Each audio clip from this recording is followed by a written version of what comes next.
Bonsoir et bienvenue à tous sur la Capsule Manga, la chaîne qui aime et partage la culture manga au travers de l'actu autour de ce média avec la présentation d'œuvres ou d'auteurs qui font la culture manga. Je suis Julien ou Darjuju au choix et ce soir, c'est la Capsule Manga Show. On va revenir sur les annonces du mois dernier, faire des chroniques, un petit planning, un petit bilan lecture, etc., etc. Vous connaissez la musique maintenant, mais avant de démarrer, comment ça va ce soir? Je vois que vous êtes déjà nombreux, ça fait plaisir, merci à vous. Bravo Thomas, tu es le premier à avoir écrit, merci d'être là. Salut Zeno, j'espère que tu vas bien. Salut Ray, tout nouveau en plus, enfin première fois que tu écris en tout cas, donc merci à toi pour ce petit message. Et oui, désolé Zeno, j'ai cassé les habitudes ce soir, j'ai lancé le live 10 minutes avant parce que je ne savais plus à quelle heure je le lançais, j'avais oublié. Donc j'ai dit, bah, tant pis, ça sera 10 minutes avant. Donc voilà. Salut Axe, bienvenue à toi. Donc salut Grotadmus, toi aussi, merci d'avoir mis un petit message. Salut Musashi, salut Arnaud, salut El Kadawa, salut Elidor, Jiprimus, vous êtes tous là quoi, ça fait plaisir. Boariba, donc encore là, toujours au rendez-vous, ça fait plaisir. Salut Yuno, bienvenue, salut Boris et salut Kilian. Bon, beaucoup de noms que je connais, ça fait plaisir. Et des nouveaux aussi, ça fait plaisir quand vous mettez un petit bonjour au passage. Au moins, ça me permet de voir votre pseudo comme ça et de voir un petit peu aussi des nouveaux noms qui apparaissent. Ça fait plaisir. Bon, j'espère que vous allez bien. Vous avez bien profité de votre 1er mai aujourd'hui. Je ne sais pas si vous avez pris des ponts. En tout cas, moi, j'ai pris 20 jours de pont à peu près. Donc voilà, je vais pouvoir souffler un peu. D'ailleurs, je le répéterai en fin d'émission, mais j'en profite là.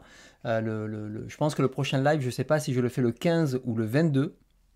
Ça dépendra de si je bouge ou pas. Donc je vous confirmerai ça dans les semaines à venir. Mais voilà, mais sachez qu'il ne sera pas annulé, mais peut-être ça sera entre les deux. Tout simplement.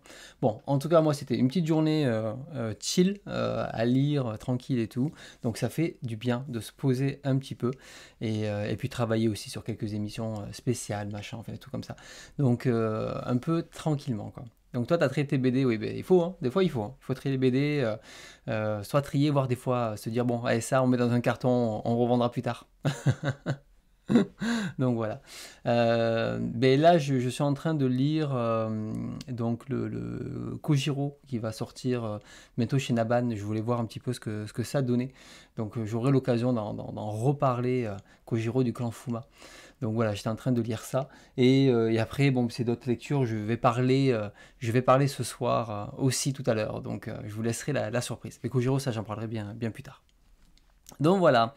Eh bien écoutez, je propose qu'on fasse un petit point rapide sur les derniers événements de la chaîne. Bon, il n'y a rien eu d'incroyable, que ce soit au niveau de Bunko ou de la chaîne, hein, puisque la dernière fois, on a fait une spéciale Tezuka. Hein, c'est surtout ça, la Mangatech. Ça y est, la Mangatech est revenue après 6 mois, après plein d'émissions spéciales et tout ça.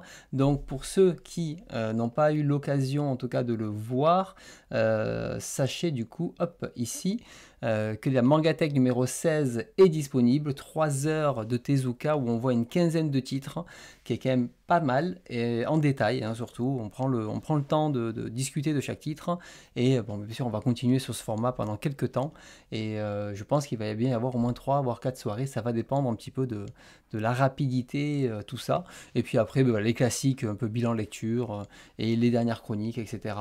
Donc voilà, il n'y a pas eu plus. Par contre, je suis intervenu, enfin, j'ai participé une soirée avec Monsieur Mangas. Je l'avais, je crois, évoqué rapidement la dernière fois, mais lors de son dernier live, justement, vous voyez un petit aperçu, je suis là, il a proposé de passer la soirée avec moi pour discuter justement d'un titre de Tezuka, de l'Erika et de la collectionneuse. On va en reparler ce soir, mais bon, je suis resté toute la soirée, en tout cas, à discuter avec lui. Ça a duré 4 heures, donc si vous voulez un peu plus de moi en vidéo, n'hésitez pas à aller voir son live. Donc hop là, je vais vous copier le lien si vous avez envie de le mettre dans vos favoris. Voilà, c'est la deuxième participation que je fais avec lui et c'est toujours sympa de faire ça. Hop là, ah ben, hop là, je m'étais trompé dans le partage. J'ai fait le partage plein écran. Voilà. Donc ça, c'est surtout ça. Côté Bunko, voilà, on prépare les prochaines émissions à notre rythme par rapport à nos disponibilités. Donc c'est en cours. Ça, là-dessus, il n'y a pas à s'inquiéter, mais ça arrivera quand ça arrivera. Vous connaissez. Donc voilà. Bon, mais Thomas, c'est cool que tu aies commencé Barbara. Voilà, j'ai eu quelques petits messages de personnes justement qui m'ont dit ah, que ce soit en commentaire ou en privé, qui m'ont dit ah, ça m'a donné envie de démarrer ça ou de découvrir, etc. Et ça fait plaisir parce que c'est aussi le but de ces vidéos, c'est que vous puissiez découvrir des nouveaux titres. Donc, et quand c'est Utizuka, ça fait encore plus plaisir que vous découvrez ça. Salut Matou, bienvenue à toi. Salut Bielo, bienvenue aussi. Donc voilà, donc c'était un petit peu ça. Alors ce soir, ça va être un programme classique, comme on connaît, vous avez l'habitude maintenant, et on fera une petite évolution du programme pour le mois prochain, mais j'en reparlerai un petit peu plus en fin de soirée. Donc voilà. Et donc, Rei, oui, effectivement, j'ai déjà lu Une douce odeur de café. On n'a pas eu l'occasion encore de l'aborder parce que c'est une des mangathèques qu'on n'a pas vues. C'est une lecture qui est très sympathique, très douce. Peut-être pas un indispensable, mais en tout cas, c'était une lecture agréable. Voilà, c'est une petite lecture feel good qu'on a envie de se lire. Donc, c'est sûr, si lui, tu veux la version physique, il vaut mieux que tu te dépêches, sinon, ça sera que de la version numérique. Parce qu'il va être en arrêt, en tout cas en physique. Donc voilà.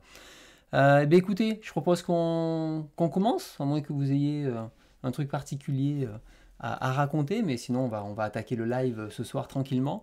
Et cette fois, on va enfin parler de au moins une lecture des abonnés que vous avez voté il y a 3 mois. Ça y est, on a failli, enfin j'ai failli le décaler, et en fait non, c'est bon, là tout était bon. Alors, on va commencer les news. Vous connaissez tout ça. Donc les news ce mois-ci, j'ai trouvé que les news étaient assez calmes. Autant il y a des mois, des fois c'est ultra chargé, il y a beaucoup de choses à discuter, tout ça. Et là c'est un peu plus calme, ça fera pas de mal. Et on va commencer par les annonces. Donc ça, vous savez, à chaque fois on revient sur les annonces qui m'ont intéressé ou du moins qui sont intéressantes à surveiller de loin ou même juste être au courant que ça sort. Ça ne veut pas dire que toutes les annonces, il faut les acheter, mais des fois c'est quand même intéressant de regarder de près ou de loin. Alors la première annonce qui je pense a surpris beaucoup de monde et qui a marqué beaucoup de monde, je pense que vous l'avez vu tous passer, c'est celle-ci. Alors, hop là, c'est pas ici, c'est celle-ci. Donc, on a le manga Ansel Sakamichi. Alors bien sûr, moi je fais des lives une fois par mois, donc plein de youtubeurs en ont déjà parlé, mais on va quand même l'aborder ici, hein, sinon je ne parlerai de plus rien, hein, j'arrive à la fin de tout ça. Donc voilà, donc là Ansel Sakamichi, du coup qui était donc Owamushi Pedal, qui est une série très très longue, hein, puisqu'on est déjà à 88 tomes au Japon, va arriver chez Kurokawa. Donc pour ceux qui ne connaissent pas, c'est donc un manga sur le vélo, hein, sur toute la partie, tout l'amour du cyclisme, etc. J'ai plus le nom là de ça. Mais ce qui est intéressant dans ça, alors déjà ça arrive en France, parce que vous savez que les mangas de sport en France, c'est toujours compliqué. En tout cas, c'est un historique compliqué. Peut-être qu'aujourd'hui, ça évolue, on le voit avec des succès comme Slam Dunk, Oaoshi, etc., Blue Lock. En tout cas, on voit qu'il y a moins de freins par rapport à l'époque au sport qu'avant. Et là, celui-ci, on voit une petite étiquette qui est l'équipe.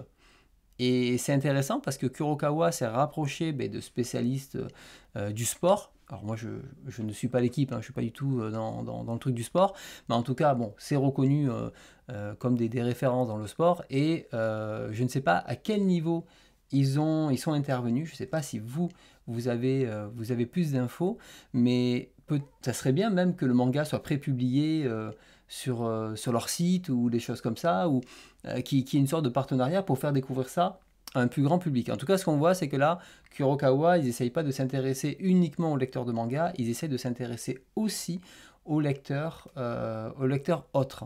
La seule chose qui me surprend, c'est que c'est des volumes simples. Ils ne sont pas partis sur du volume double, surtout pour 88 volumes. On sait que c'est quand même ultra risqué. Et le deuxième truc, c'est que bon, après l'annonce, bien sûr, ça me fait toujours rire ce genre de choses, surtout qu'en plus, ils le savent. Ils annoncent un truc en 88 tomes. La première question qui se pose, c'est mais vous comptez tout sortir? Comment ça va se passer? Comment vous allez faire, etc. Et du coup, il y a eu un petit édito le lendemain en disant ah oui, bon, l'éditeur a peut-être oublié de faire son travail proprement et il vous rajoute des infos complémentaires. Donc, en fait, c'est un peu comme Hippo. C'est-à-dire qu'il y a des saisons et la première saison, ça sera 27 volumes. Et là-dessus, voilà, si ça marche, ben, ils continueront. Et un peu comme Hippo, s'ils trouvent leur rentabilité là-dedans, ils continueront. Je ne sais pas qui est intéressé par cette série. Alors, personnellement, autant Hippo, je suis intéressé, je ne me suis pas encore lancé. Et ça viendra, c'est plus une histoire de temps, de priorité de lecture. Et puis quand je vais me lancer, j'ai envie de prendre le temps de l'apprécier.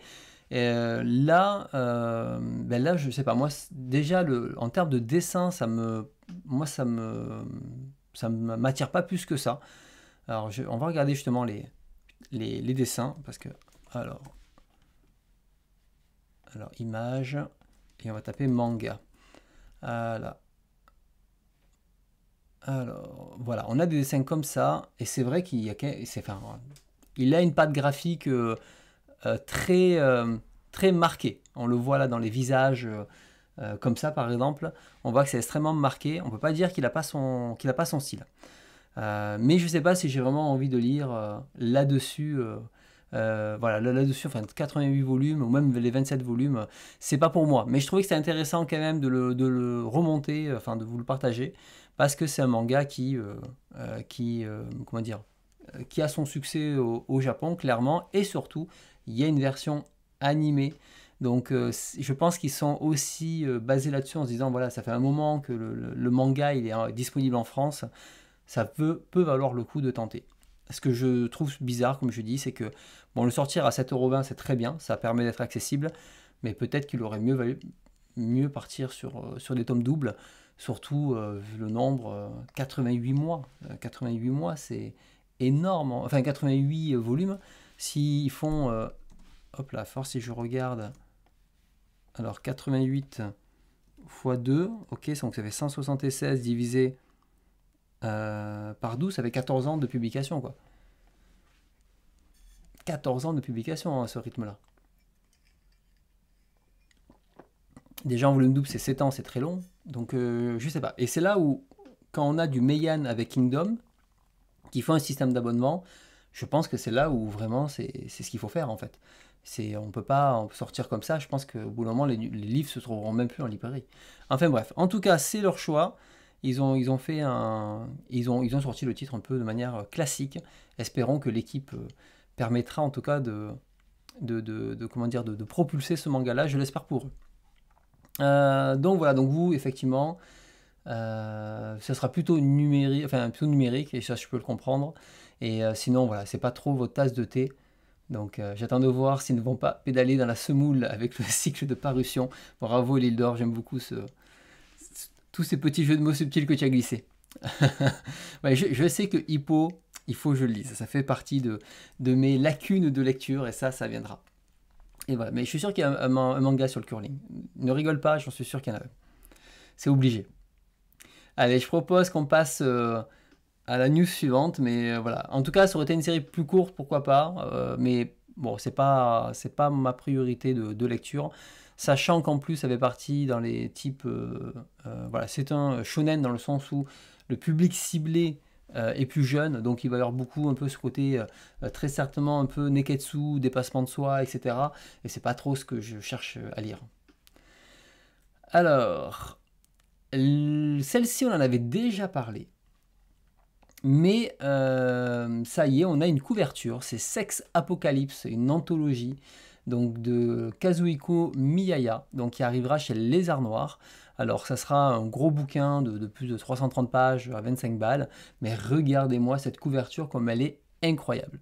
Avec le mec qui a une tête dans son cul littéralement, mais incroyable, avec ce chant, on dirait à la fois des œufs, des béérites que des œufs d'alien, avec ce chant désolé, cette rose sanglante, cette lune là, sorte de lune rouge là. Je trouve cette jaquette incroyable. Donc là, déjà, déjà, Les Arts Noirs avait posté une story qui était juste oufissime. Je vais voir si je l'ai encore, sa story, parce que je l'avais enregistré tellement j'avais trouvé le contenu ouf. Alors c'est enregistrement d'écran, est-ce que je l'ai? Ouais, je l'ai. Super. Alors attendez, je vais vous montrer ça. Hop là, c'est juste que comme c'est dans mes photos, alors on va éviter. Allez, je vous montre ça et vous allez voir, c'est la story qu'il avait, alors, dure 1 minute et je peux pas zoomer plus, je suis désolé, mais ça sera pas mal déjà.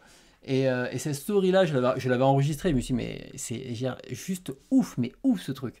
Il m'avait, que j'avais répondu, je m'envoie du rêve, et il m'avait répondu, il m'a dit, il y a des passages, il me dit, ils sont hard quand même, ils sont très hard.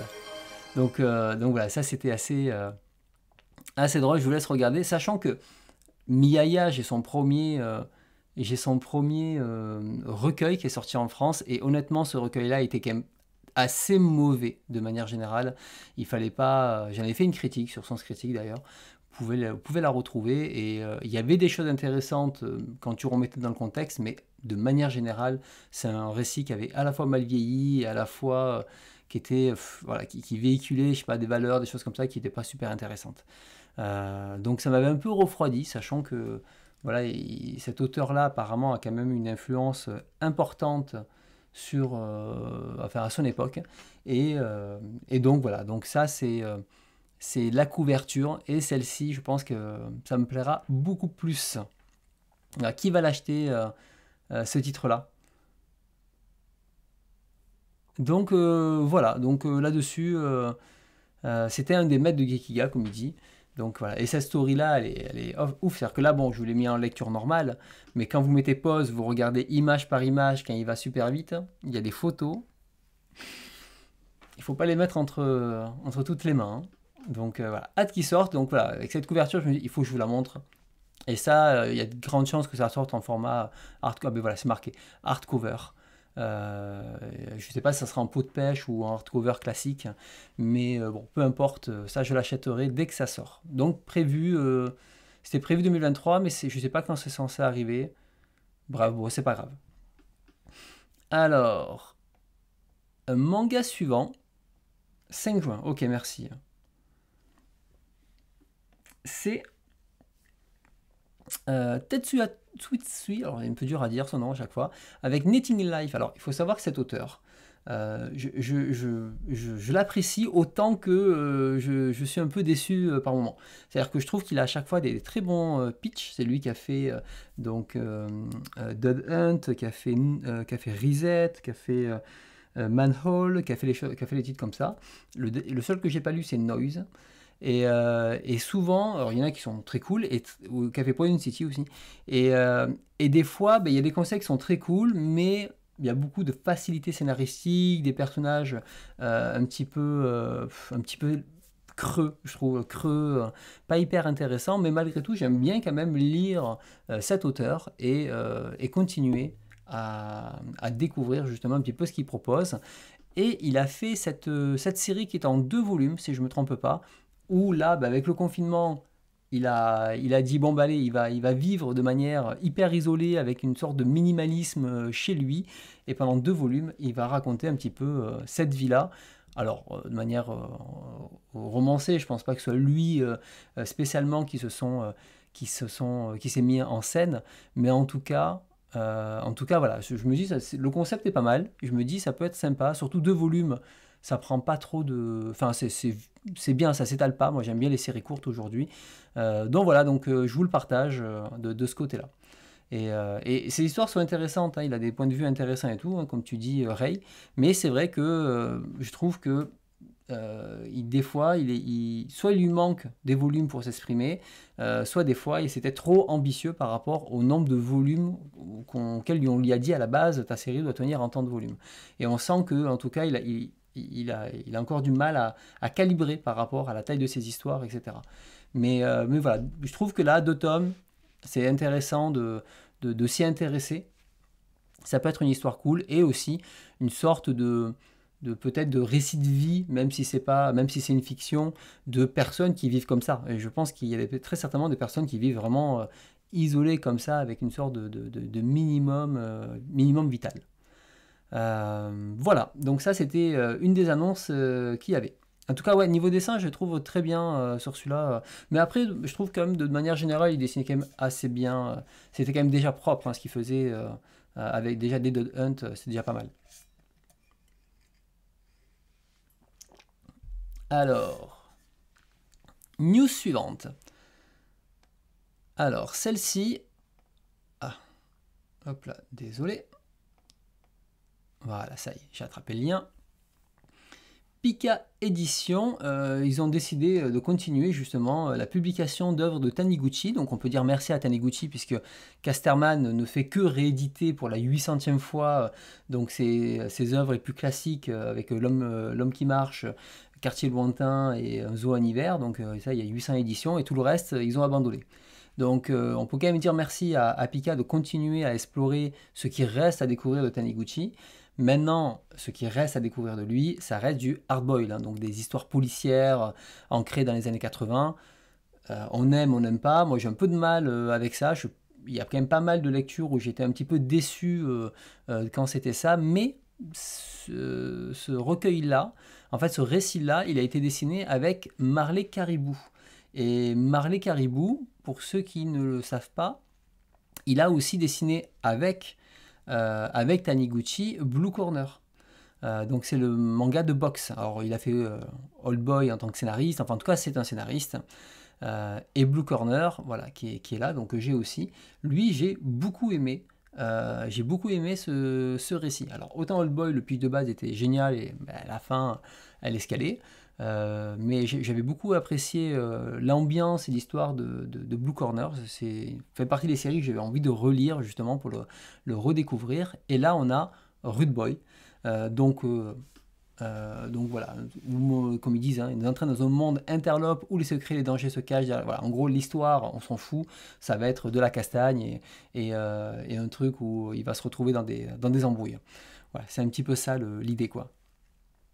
Donc un tome unique, et il faut bien se dire que maintenant, Taniguchi, ben, malheureusement, on risque de n'avoir que des œuvres comme ça, puisqu'il y a d'autres titres, on va pas tous les faire là, mais quand on prend les titres qu'il y a, tout le reste, non ça c'est un conte pour enfants, voilà, vous voyez, Lindo Tui en 4 volumes, si ça sort, je pense que ça j'achèterai en numérique, voilà, même Rude Boy, j'hésite à les acheter en numérique. Tu vois, vous voyez le style de dessin là, 2 volumes, donc ça fait un peu mal. Je sais pas si c'est pas, est-ce que c'est pas ça, Rude Boy? Non, c'est même pas ça. Donc lui on l'a, voilà. Hunting Dog, vous voyez, donc c'est vraiment des séries qu'il a fait dans les années 80 quoi. Donc c'est pas ouf ouf. Hop là. C'est pas ouf ouf en termes de comment dire, c'est pas sexy, on va dire. C'est pas sexy, il faut vraiment aimer. Mais Blue Corner, je vous invite à le lire, et je sais plus si Blue Corner, ça a été fait quand? Blue Corner, ben, ça a été fait en 82, je vais vous montrer le graphisme, et franchement, c'était plutôt pas mal. Blue Corner, il est où?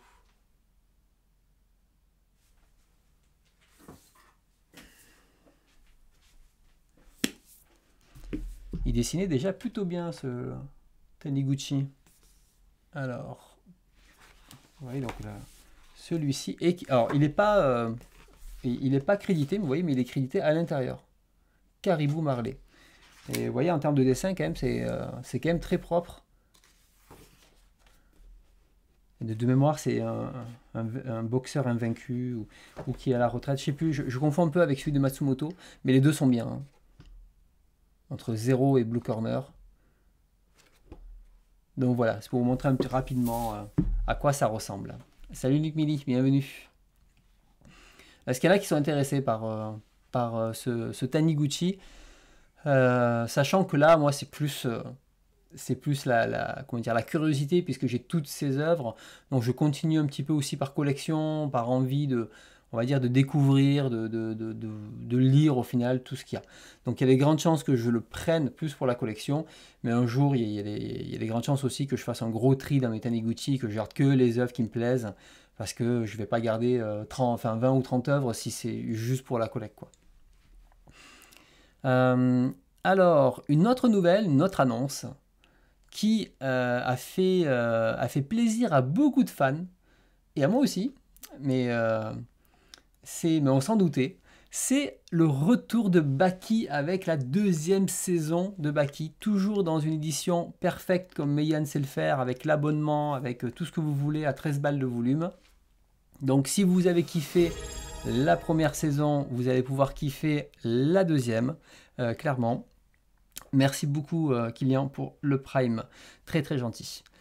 Donc vous allez pouvoir kiffer ça. Et donc ça, voilà, ça commence là au mois de mai. Qui avait aimé la première saison de Baki et qui va faire cette deuxième saison? Puisque là il y a quand même 17 tomes je crois, puisque la deuxième est un peu plus courte. Je sais, voilà, elle fait 31 tomes à la base et la deuxième est un peu plus courte. Et j'ai lu la deuxième saison en anglais, parce qu'en fait j'étais déjà en train de la lire avant l'annonce, j'avais quasiment terminé, et l'annonce est arrivée à ce moment-là. Donc tout à l'heure, on va pouvoir parler de Baki 2, et je vais pouvoir vous expliquer un petit peu plus. Sachant que Baki, là c'est vraiment la suite de l'histoire, et il y a une troisième saison qui, je n'ai pas encore terminé, qui va conclure l'histoire. Les saisons suivantes, il faut plus, je pense, les considérer comme des spin-offs. J'ai pas encore lu, mais de ce que j'ai compris, l'histoire se termine après la troisième saison. Mais la troisième saison a aussi 30 ou 40 tomes. Hein, donc c'est vraiment l'histoire complète, elle fait 90 tomes. Donc voilà. Donc c'est tout. Donc toi, Boris, Baki, j'achète tout. J'ai déjà l'édition de Delcourt. Ok. T'as revendu la première, c'est sympa. Oui, bah après, je pense que Baki, c'est une série où clairement l'édition elle est ultra cool, mais j'ai pas envie de les collectionner. Il faut vraiment aimer la bagarre et pour les vouloir en physique. Et c'est dommage que je crois pas qu'ils les proposent en numérique les Baki. Donc c'est dommage parce que c'est vu le nombre de volumes et la rapidité aussi à laquelle ça se lit. Une version numérique est cool et surtout il y a beaucoup de pages doubles dans Baki, donc sur tablette c'est beaucoup plus agréable à lire. Donc voilà, donc c'est une bonne nouvelle. Sachant que là, bon, on reviendra un petit peu sur l'histoire tout à l'heure, parce qu'on va en parler plus en détail dans la deuxième partie de l'émission. Mais sachez que Baki revient, et une fois qu'il y aura ça, ben, il y aura très certainement la partie 3. Voilà, je vous avais déjà chroniqué la partie 1 en entier, donc si vous voulez y aller, vous pouvez, hein, c'est dans mon fichier, vous savez, mon fichier de chronique manga, hein, je rappelle au passage, si vous voulez revoir des chroniques, des choses comme ça, hop, vous avez ce fichier là et là-dessus vous avez la liste si c'est une chronique, si c'est juste une lecture, si c'est une présentation, peu importe. J'ai essayé de catégoriser tout ça, donc n'hésitez pas à y aller. Et le premier, j'avais fait une critique un peu poussée dessus. Ce ne sera pas le cas de la deuxième, mais j'ai des choses à dire dessus. Alors, une autre annonce, mais cette fois c'est une annonce inverse qui est... Oui, autorise... Ah, hop là, Delcourt Tonkam qui balance comme ça, juste comme ça, information, tous les titres de Kaori Yuki qui ont été édités chez Delcourt Tonkam sont désormais en arrêt de commercialisation. Merci de votre compréhension, bisous, allez vous faire foutre. Ah, ok, d'accord, d'accord, bon, alors déjà, bon, Kaori Yuki c'est une autrice de shoujo qui a fait Angel Sanctuary. Je crois qu'il me reste plus que ça dans ma collection d'elle. Le reste, j'ai moins accroché au truc. C'est un peu violent quand même comme truc. Je trouve que pour une autrice qu'ils ont depuis peut-être 25 voire 30 ans dans leur catalogue, juste dire bon allez elle dégage. Je sais pas, ok, ça c'est pas fait avec les mêmes personnes à l'époque et tout, mais je trouve que c'est quand même pas très respectueux de ce côté-là. Et Kaori Yuki, dans tous les cas, il dit ça, mais en fait, il n'y avait plus rien de disponible depuis des années et des années. Et je crois que c'est Pika qui a repris Kaori Yuki aujourd'hui. Si on regarde sur Manga News et qu'on tape, alors je vais aller sur Angel Sanctuary parce que au moins je suis sûr de la voir. Yuki Kaori, si je fais news. Voilà, par exemple le dernier, voilà, chez Pika. Donc c'est Pika en fait qui a racheté, c'est Pika qui a fait ça, qui a publié ses derniers titres en France. Et je pense que là ils ont racheté les droits Donc il y a des grandes chances que tout Kaori Yuki revienne chez Pika au fur et à mesure. Donc c'est plutôt une bonne nouvelle justement pour ceux qui aiment cette autrice. Et c'est vrai qu'il y a quand même des choses intéressantes. Et c'était des vieilles éditions chez Delcourt Tonkam, donc c'était pas, même Delcourt on peut dire, là-dessus. Et ce qui était assez drôle, c'est que, hop, rapidement après, enfin du moins quelques jours après, alors je ne sais pas la différence de jour, 26 avril et 30 avril, donc 4 jours après, ils ont dit, bon, cette annonce a été faite dans l'urgence, elle est un peu abrupte, on reconnaît, on vous donne des explications. Malheureusement, suite à l'arrivée à terme de leur contrat, nous avons perdu les droits de ces séries et nous avons dû les passer en arrêt de commercialisation. Alors, il n'y a pas d'excuse, hein. Il y a zéro excuse. Il y a juste, en gros, on nous a demandé de le dire maintenant. On a balancé un truc à l'arrache. Bon, on vous explique, c'était urgent. Voilà. Et bon, bien sûr, ça s'entend. Ils n'ont pas renouvelé le contrat, ou du moins, peut-être que l'offre qu'ils ont fait pour renouveler le contrat n'était pas suffisante. Et donc, c'est notre éditeur qui a très certainement pris la même mise dessus. Ça ne m'étonnerait pas que Pika soit derrière. Pika, aujourd'hui, a quand même comment ça s'appelle, Pika a quand même aujourd'hui une politique à la fois de sortir énormément de titres, mais aussi capitaliser sur les auteurs assez connus, ou du moins qui ont une certaine base de fans, pour taper un peu à tous les râteliers. Et plus ils auront de licences et plus ils auront d'auteurs comme ça, plus ils pourront espérer mieux vendre. Donc voilà, donc bon, dans tous les cas, on ne peut pas dire qu'il y a eu beaucoup de respect dans cette annonce, mais Kaori Yuki c'est fini, et derrière, là, on remercie les lecteurs à la fin. Bon, vous auriez pu faire un truc un peu mieux que ça. Donc voilà, je sais pas s'il y en a qui justement aiment Kaori Yuki, qui la suivaient ou qui attendent des rééditions. Je sais que j'ai lu pas mal de choses d'elle, et finalement, il y a des trucs qui me plaisaient pas plus que ça après Angel Sanctuary, sachant qu'Angel Sanctuary, j'ai les 10 tomes, enfin l'édition double, là, hardcover, et j'ai un peu peur de la relire, parce que c'est fait partie des séries que tu lis quand t'es ado, t'adores, et tu sais pas si tu vas les relire, tu vas apprécier le truc. Donc ça fait partie des séries. Je repousse toujours l'échéance pour la relire, mais un jour il faudra bien que je le fasse. En tout cas, j'y crois pas avoir d'autres séries d'elle. Les Ludwig Révolution, les choses comme ça m'a pas parlé. Ah si, j'ai toujours Count Kane et Goldchild que je n'ai toujours pas lu. Ça fait partie de ces séries que je n'ai toujours pas lu, que j'ai depuis peut-être 15 ans, 20 ans, et je n'ai jamais lu en fait. Je sais pas pourquoi, je me lance pas dessus. Et voilà pour la partie annonce. J'espère que vous avez en tout cas vu des annonces qui vous ont plu et qui vous ont attiré. On va passer maintenant aux news actu éditeurs autour du manga. Donc là, on n'est plus sur les licences particulièrement, mais ce qui se passe un petit peu autour. Et on a une nouvelle intéressante qui est donc l'arrivée bientôt en France de l'auteur donc de Naruto et de Boruto, donc Kishimoto et Ikemoto. Et Kana a expliqué qu'en fait, ils avaient invité plusieurs fois Kishimoto, mais il n'a jamais daigné de vouloir venir.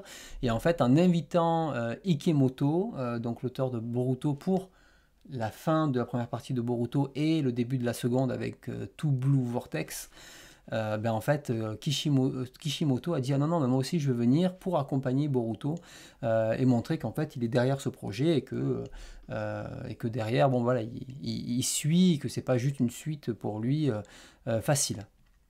Et donc voilà, une arrivée un peu exceptionnelle, je vais dire. Donc là, ça me concerne pas moi, parce que bon, Naruto c'est très cool et je cracherai pas dessus, mais je préfère laisser ça aux fans qui vont adorer le rencontrer si c'est possible. Je me dis, ça risque d'être compliqué, je sais, ils n'ont pas trop précisé. Est-ce que il va venir pour la Japan ou pas? En tout cas, moi je dis bon courage si vous voulez une dédicace ou un truc comme ça dessus. Je pense que là, ça va être extrêmement compliqué. Donc à Paris les 24 et 25 août, donc c'est pas pour la Japan. Et est-ce que c'est pendant les JO? Non, je crois pas. C'est peut-être après. Voilà, donc ça c'était ça. Il y avait une actu, alors je voulais la relire et j'ai oublié, mais je vous partage le lien. Il y avait une étude sur le marché de l'occasion. Hop, voilà. Le marché de l'occasion. On va l'ouvrir. Je voulais le relire pour commenter un petit peu tout ça parce que je l'ai lu. Il y a des, comment dire, des infos assez intéressantes à l'intérieur, sauf que je l'ai lu il y a un mois et que là je suis plus capable de vous restituer ce qu'il y a à l'intérieur de ça. Par contre, voilà, on voit qu'il y a une évolution des chiffres de vente. En plus, bon, ils expliquent, hein, selon qui compte, c'est pas exactement les mêmes paramètres qui sont pris en compte, les mêmes parts de marché, etc. Donc ils comparent beaucoup derrière. Mais de ce que j'ai compris, en termes de pour beaucoup, en fait, ça reste beaucoup du neuf encore, hein, qui se vend, malgré tout.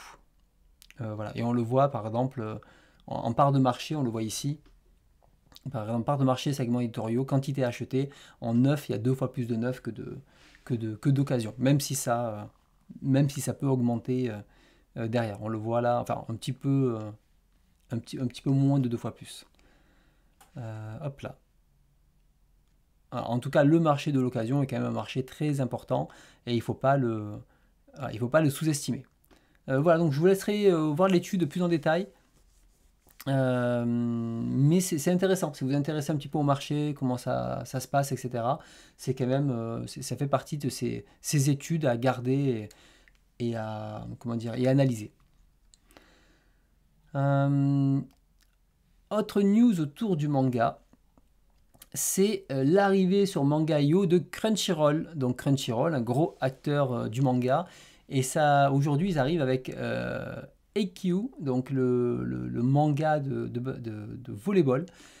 Et en fait, comme il y a la nouvelle édition qui arrive sur le marché, cette édition triple, vraiment, on va dire une sorte assez basique, hein, juste qui va permettre en fait comment dire, de ressortir une édition pour être sur les étagères, mais aussi raccrocher tout un parc de lecteurs potentiels. Donc voilà, moi c'est pas du tout un truc comment dire, qui m'intéresse, mais voilà, vous savez que ça arrive. Donc pour un abonnement à 7 balles par mois, avec tout ce qu'il y a à lire et tout, ça devient quand même encore plus intéressant aujourd'hui, surtout pour les séries comme ça. Si on a envie de le lire, bah, c'est parfait, une plateforme comme Manga.io. Donc voilà, donc Crunchyroll, nouvel éditeur qui arrive. Espérons que d'autres titres du catalogue arrivera là-dessus. Imaginez qu'il y ait des Chainsaw Man ou des choses comme ça qui arrivent, ça va quand même casser pas mal la baraque, quoi. Alors, hop, continuons. Alors j'ai oublié je sais pas si quelqu'un a le lien. J'ai oublié de chercher le lien, mais vous savez qu'il y avait eu un petit shitstorm avec l'auteur de Prisonnier Riku qui s'est passé en début de mois. Je pense que c'est intéressant d'en parler. Alors je l'ai mis dans la catégorie un petit peu autour du manga parce que ce qui s'était passé, si quelqu'un a le tweet original, je veux bien qu'il le partage. En gros, pour ceux qui n'ont pas suivi l'affaire, c'est un auteur qui alors attends, déjà on va dire son nom parce que j'ai plus son nom en tête. Hop, donc Riku, voilà. Donc l'auteur, voilà, c'est Seguchi Shinobu. Donc Seguchi est déjà bon, un auteur qui avait pu s'exprimer sur toutes les parties piratage, etc. En demandant sur Twitter de dire arrêtez de pirater mes œuvres, c'est mon gagne-pain, etc. C'est pas cool. Sur le principe, il a raison, hein, c'est son gagne-pain. Mais bon, ça a été, on va dire, mal accueilli, hein, bien sûr. Et là, quelqu'un en fait a pris son dessin et l'a colorisé et l'a publié en le taguant. Et ce qui s'est passé, c'est que là, il a dit non, non, non, enlève ça, c'est pas mon dessin, supprime-le, ça me représente pas, et je veux pas que quelqu'un tombe dessus, quelqu'un qui tombe dessus parce que il pourrait croire que ça vient de moi et que c'est pas ma colorisation. Et donc, bon, bien sûr, tout ça, c'est compris avec aussi un Google Trad, d'accord? Parce que il n'y a pas de, comment ça s'appelle? Ah, je suis sur son partage d'écran, voilà, je suis sur son Twitter. Il appartient, alors, on a tous lu ça avec des Google Trad, donc bien sûr avec une traduction qui peut être un petit peu aléatoire, hein, on va pas le cacher. Alors, il a beaucoup publié, média, on va faire média peut-être, hein. Hop là. C'est dommage, j'aurais dû. Bon, je vais scroller et puis si je le vois, on s'arrêtera dessus. Mais je vois il- il fait beaucoup de posts. Et donc, en gros, bon, mais bien sûr, ah super, merci Boris. Merci beaucoup, ce sera plus simple. J'avais oublié de mettre le lien. Voilà. Et il disait que, ben voilà, non, non, il faut l'enlever, etc. Donc ça, il y a eu une réponse qui, bon, bien sûr, n'ont pas plu aux Français et les Français se sont mis à l'harceler, à l'insulter, à machin, sachant que je crois que c'était peut-être un gosse de 15 ans ou je sais pas quoi qui l'avait fait. Et c'est là où se pose la question, c'est intéressant parce que se pose la question entre hommage et montrer en gros ce côté très pour la personne qui l'a fait. Je pense que pour lui, c'était montrer à quel point il aimait l'œuvre et à quel point il aimait l'auteur. Et l'auteur l'a très mal pris. Et c'est toujours compliqué entre un auteur qui évite ça et qui se dit oui, mais ne touche pas à mon œuvre, mais d'un côté, tu as des fans qui s'approprient l'œuvre et qui, ben, grâce comment dire, à ce genre de truc-là, kiffent encore plus l'œuvre, tout ce qu'il propose à l'intérieur et va partager ça parce que ben, c'est des moyens pour eux de partager avec d'autres personnes. Et donc, on se retrouve toujours dans cette dualité entre on doit parler de l'œuvre et montrer qu'on aime ça, sans rien faire, sans rien montrer, sans rien machin, parce que c'est tout sous copyright et il faut absolument pas le toucher. Et ben derrière, ouais, mais je comprends d'un côté qu'on a envie de montrer et de l'autre côté, je comprends l'auteur qui veut aussi protéger, qui n'est pas n'importe quoi. Maintenant, donc il y a déjà ce débat. Donc moi, j'ai pas de réponse à ce débat aujourd'hui, mais c'est vrai que toutes les œuvres, au bout d'un moment, dépassent leur créateur.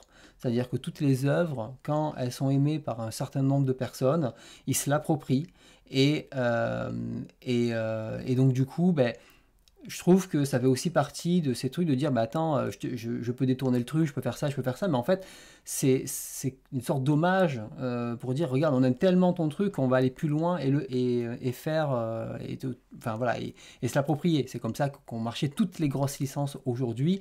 Imaginez du One Piece, du DBZ, ou si on sort du manga, autre chose, si les gens ne pouvaient pas dessiner des trucs et compagnie, ça serait un peu compliqué. Bon, sachant que là, c'est le dessin de l'auteur, hein. C'est pas quelqu'un qui a dessiné, c'est le dessin de l'auteur. Et le gars, il a peut-être pas de skill de dessin, mais il a un skill de coloriste. Et il a voulu le montrer comme ça. Mais bon, il y a aussi la communication, c'est-à-dire que le gars, il a pas dit genre j'adore ton œuvre, je me suis permis de faire ça, j'espère que tu apprécieras machin. Enfin, donc en gros l'auteur il a pris comme une attaque et l'auteur, ben, le problème c'est qu'on le sent très sur la défensive sur toutes ces histoires-là parce que je pense que tout ce qu'il voit c'est l'argent qu'il potentiellement perd. Sauf que c'est comme tout, il y en a beaucoup. Ils n'auraient jamais lu ton truc si ça n'avait pas été piraté. Donc il y a ça. Par contre, effectivement, comme tu dis Boris, il y a une deuxième partie, et cette deuxième partie, c'est la réaction et les harcèlements qu'il y a eu, au point que l'auteur s'excuse d'avoir fait tout ça. Et là, par contre, on peut encore dire bravo la France, hein, vous représentez bien le pays à chaque fois, et vous avez bien sûr envenimé la situation et dégoûté l'auteur un jour de venir tout simplement. Voilà, vous aimez cet auteur, Akata l'invitera jamais. Je veux dire, vu la haine qui s'est pris sur Twitter, un truc qui se passe à 10 000 km de chez lui, mais jamais il va venir. Il aura trop peur que des mecs viennent lui chercher la bagarre, quoi. Enfin, je sais pas, posez-vous la question, quoi. Donc il y a un gros manque de maturité du côté français, ça, mais bon, c'est pas nouveau, on va dire. Mais voilà, donc c'est un débat qui est complexe entre droit d'auteur, hommage, etc. Et je peux comprendre qu'il soit vexé. D'ailleurs, après, il a posté lui-même, donc l'auteur, des dessins qu'il a colorisés lui-même pour dire, écoute, si moi je dois coloriser, en gros, sans le taguer la personne, hein, il a fait de son côté, mais on voit que ça l'a travaillé. Hein. Et il a dit, voilà, si moi je dois coloriser des dessins, je le coloriserai comme ça, et qui n'a absolument rien à voir. J'essaye de trouver ce qu'il avait fait, mais qui avait absolument rien à voir en termes de colorisation, ce qu'il avait pu proposer, on va dire, son fan qu'il a insulté juste après. Bon, c'est pas grave, on voit pas, mais en gros, voilà. En tout cas, il est très actif hein, sur son Twitter. Donc pas plus. Donc voilà, donc c'est intéressant quand même d'avoir, d'en parler, au moins prendre un peu de recul là-dessus et de se dire voilà, à partir du moment où on prend une image d'un auteur, qu'on touche un truc à un auteur, il faut peut-être expliquer au moins la démarche ou expliquer pourquoi. Voilà, pourquoi vous avez fait ça. Voilà, je crois que c'était ça les dessins qu'il avait fait du coup. Ah ben super, merci Boris. Parce que chercher en live c'est toujours un peu compliqué. Voilà, mais j'étais dessus, voilà. Donc voilà, donc après on n'aime pas, mais en tout cas, s'il devait faire une colorisation, lui, c'est comme ça qu'il ferait. Et d'ailleurs, vous voyez, il a signé son dessin pour que on voit bien que c'est lui en fait qui l'a dessiné et pas quelqu'un d'autre. Et je pense qu'il a vraiment peur qu'on s'approprie en fait sa vision et son talent, ou qu'on associe son talent à autre chose. Et non, lui, son talent, c'est ça, c'est pas l'autre dessin, quoi. Ça ne le représente pas. Et je pense que ça serait mieux passé, effectivement, si ça avait été un dessin fait personnellement que une image reprise et colorisée. Voilà pour l'actu de ce côté-là. Et maintenant, je vous propose de passer à tout ce qui est plus news Japon et international. Et on a eu donc une petite news, donc des enchères d'originaux de Tezuka. Et de Terazawa, donc l'auteur de Cobra, vendu aux enchères. Et donc là, on se dit tous, ah, trop bien, on va y aller. Et là, bon, bah écoutez, c'est 20 000 € pour une planche du Roi Léo.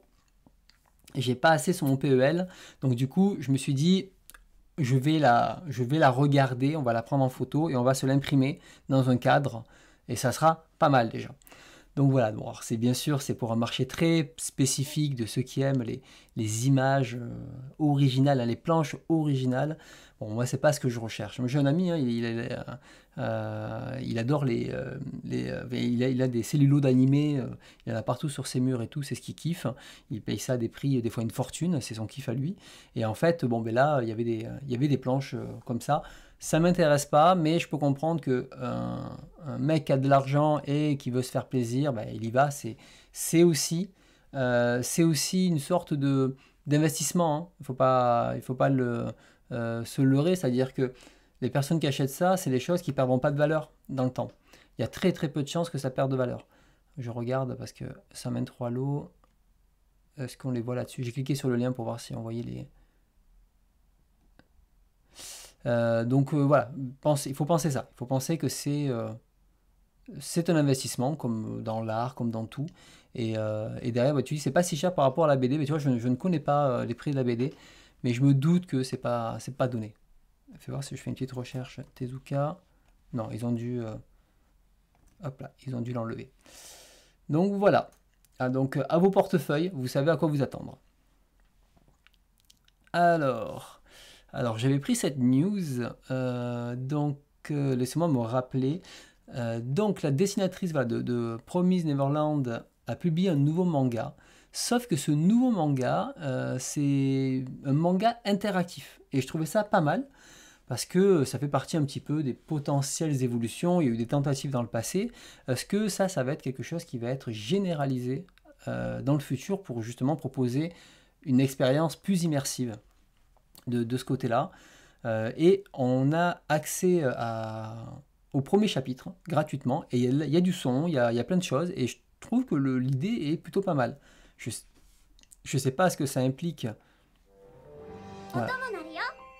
En termes, bon, je pense que c'est quand même très coûteux à faire ça, et ça va rester pour des projets très spécifiques. Mais vous voyez, en fait, on a... Bon, la qualité est pas ouf, hein, mais... Ouais, on a la voix, on a tout. Alors, moi, je trouve que la musique et tout, les bruitages, c'est cool.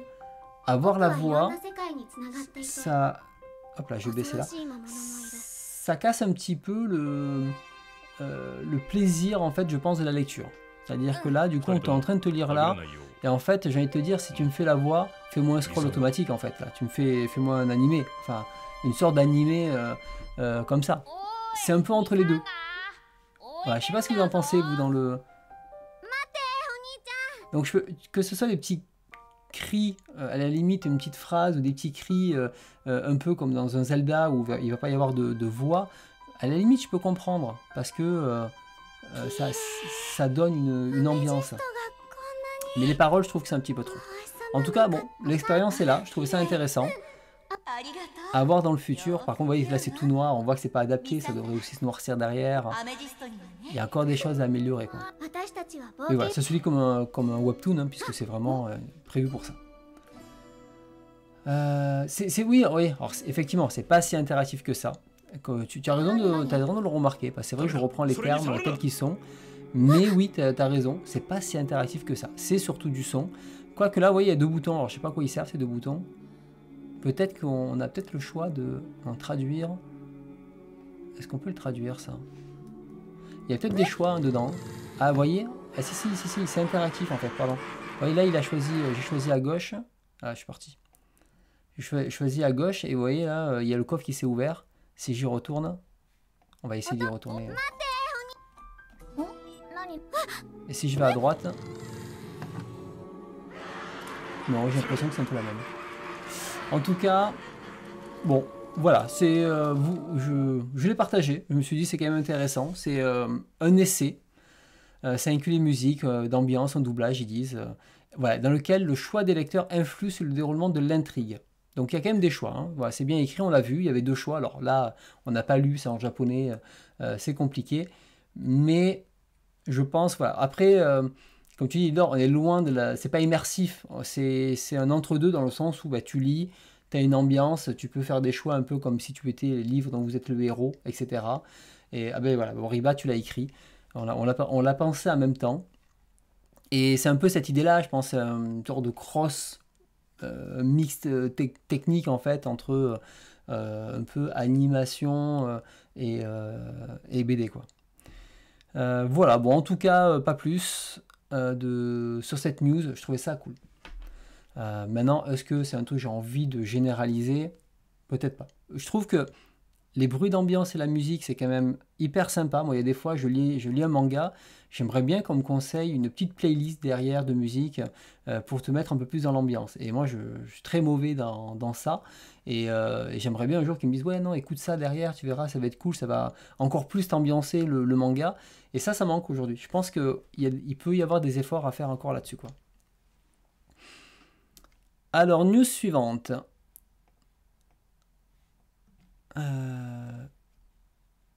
Alors, est-ce que tu vas te changer? Non. Si, ça y est. Ça y est. Ça charge doucement. Voilà. Ah oui, les pubs, c'est important. En premier. Captain Tsubasa, on avait dit que il y avait la dernière fois ou il y a 2 mois, on avait dit que ça y est, il avait pris sa retraite parce que là, il pouvait plus dessiner, c'était compliqué et tout ça. Et on avait vu qu'il y avait, je sais plus, 130 volumes ou 140 volumes de Captain Tsubasa. Et sauf que, ben, en fait, là, ils disent que ça continue, mais sous la forme de storyboard. Et j'ai trouvé ça assez cocasse de se dire non, je lâcherai pas l'affaire, je continuerai quand même à vous sortir ça. Et c'est un nouvel arc, qu'on me dise. Mais on va dire l'autre histoire c'est terminé, il arrive à la fin, si j'ai bien compris. Et là, il propose 27 pages d'un nouvel arc, donc Captain Tsubasa Rising Sun Final. Donc, et le dernier c'était Rising Sun The Final. Oh waouh! J'ai l'impression de lire les saisons de Baki où il y a Baki Do, Baki tiré Do, un truc comme ça quoi. Ou Baki Grappler, New Baki Grappler.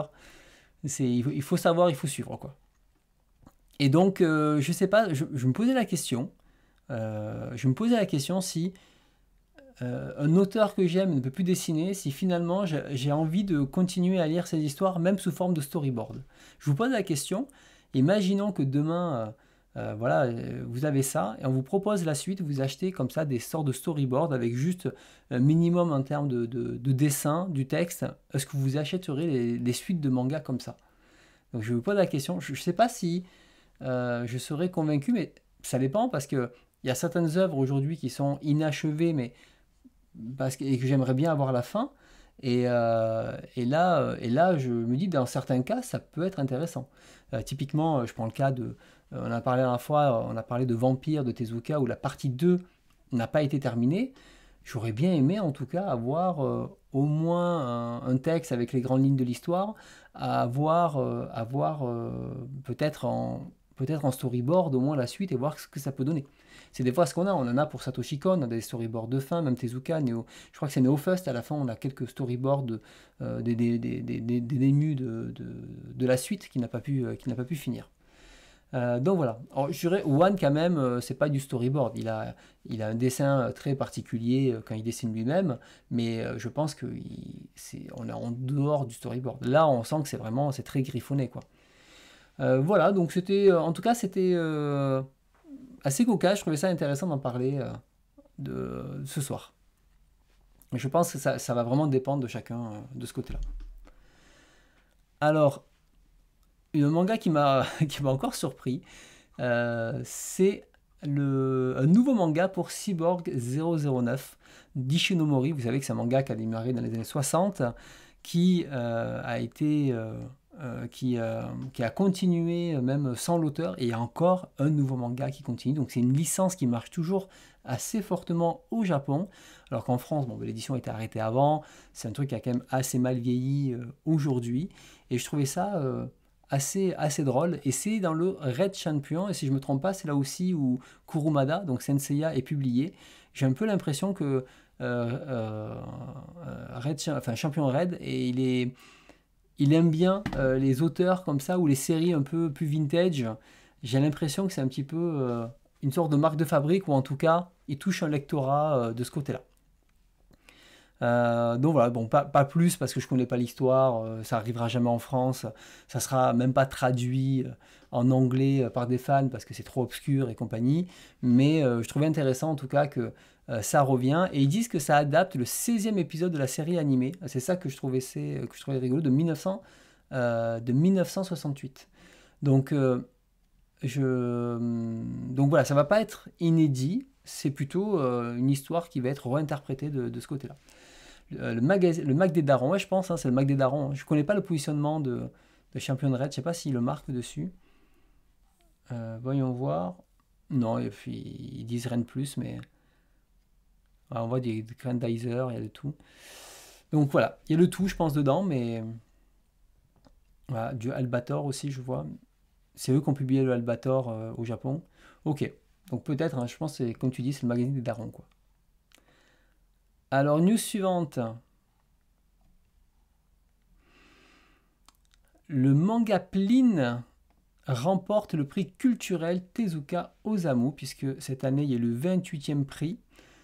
J'ai pas vu les autres récompenses, mais en tout cas, le grand prix, c'est Plin, qui est en France. Alors, c'est une série qui m'intéresse, mais je dois avouer que Mari Yamazaki, j'hésite. Alors, Mikitori, c'est celui qui a fait Intermezzo, qui est sorti chez IMHO. Mais Mari Yamazaki, j'avais beaucoup aimé Tamae Romae sur les 3 premiers volumes. C'est une série qu'il faut que je relise pour me replonger dedans et savoir si je la garde ou pas. Mais la deuxième partie ne m'avait pas spécialement convaincu. En plus, là, elle part sur une suite, etc. J'avais pu lire en one-shot d'elle, ou pareil, je n'étais pas plus convaincu. C'est sympa, mais je n'étais pas convaincu plus que ça. Et donc, ça m'a un peu refroidi pour me lancer dedans, sachant qu'à l'époque, il n'y avait pas le nombre de volumes. Je savais pas derrière. Et moi, j'ai pas accroché à 100% à l'autrice. Et là, j'ai mis de côté, il y a quand même 12 volumes. J'ai mis 12 volumes aujourd'hui terminés.